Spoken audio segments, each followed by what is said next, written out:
She wasn't speeding. She wasn't swerving. She wasn't doing anything wrong. And yet, the flashing lights behind her told a different story. To him, she was just another black teenager behind the wheel. To the world, she would soon become something much more. Because what that officer didn't know was that the girl he pulled over had power behind her name. Not just a voice, but an uncle sitting in the state senate. And a story that would set the whole city on fire. It started with a siren, sharp, sudden, and far too close. A 17-year-old girl sat frozen behind the wheel, her knuckles white on the steering wheel, her heart pounding in her ears. She had done everything right. She signaled, she slowed, she stopped, and still. The red and blue lights flashed behind her. In that moment, she wasn't a straight A student. She wasn't a star volunteer or the niece of one of the most powerful men in the state. She was just another black girl driving alone. And the man stepping out of the patrol car? He didn't care about her name, but he was about to learn it the hard way. Her name was Alana Brooks, 17, senior at Briarwood High, honor roll student, intern at the city library, no record, no vices, just a bright girl heading home from study group on a cold Thursday night. She had borrowed her aunt's old Camry. The car had a cracked taillight, but everything else worked fine. She kept both hands on the wheel. No music, no distractions, just the soft sound of her breath and the whisper of tires against asphalt. She didn't see the police cruiser at first, not until it suddenly appeared in her rearview mirror, swerving in close behind her bumper. No sirens, no lights, just the presence, the kind you feel in your spine. She changed lanes. So did he. She turned. He followed. And then the lights came on. She pulled over calmly, just like her father taught her. Rolled the window halfway, turned off the engine, placed her hands visibly on the wheel. The officer approached slowly, flashlight bouncing off the glass. "You live around here?" he asked. Alana nodded. "Yes, sir. 2 streets over, on Clark Avenue." "Why are you out so late?" "I was at a study session." He leaned closer. "You got ID?" She nodded again, slowly reaching into her bag on the passenger seat. As she moved, his hand twitched toward his holster. "Easy," he said, nice and slow. Her hands froze, her voice cracked. "It's just my wallet, sir."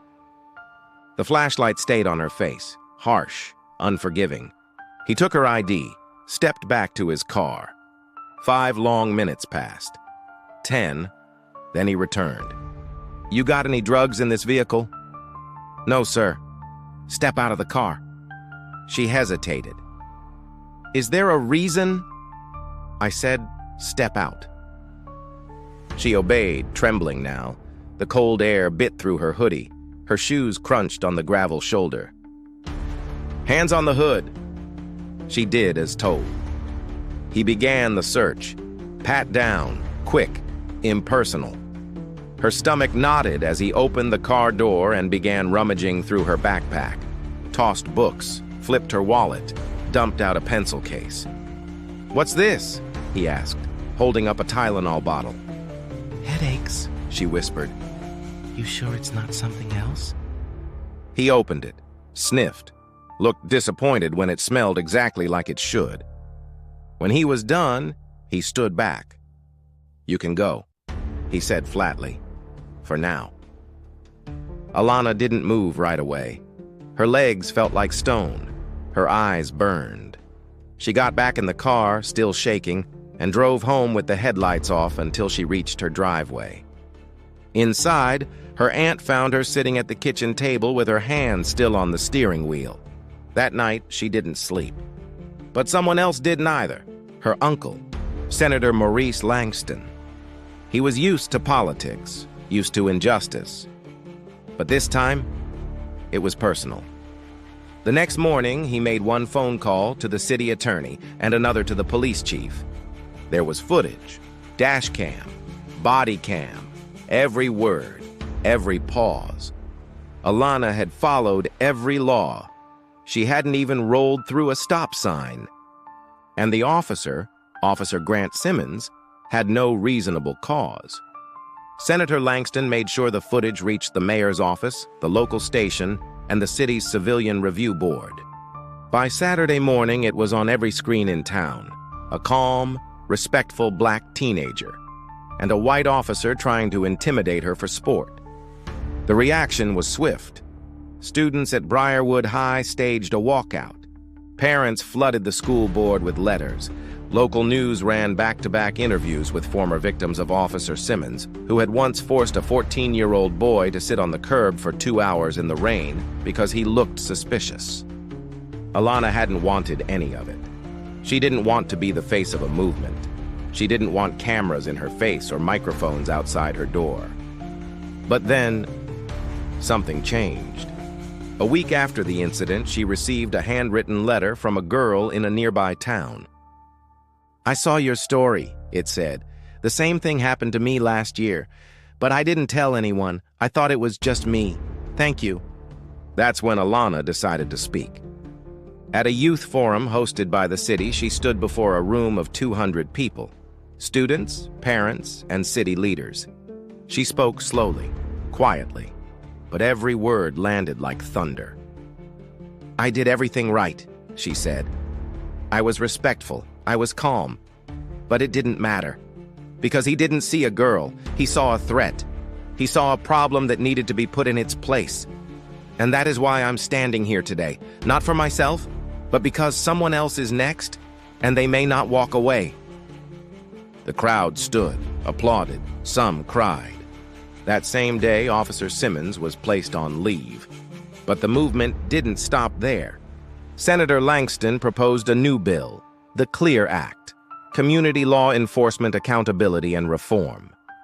It required body cam footage to be released within 72 hours of any stop involving minors.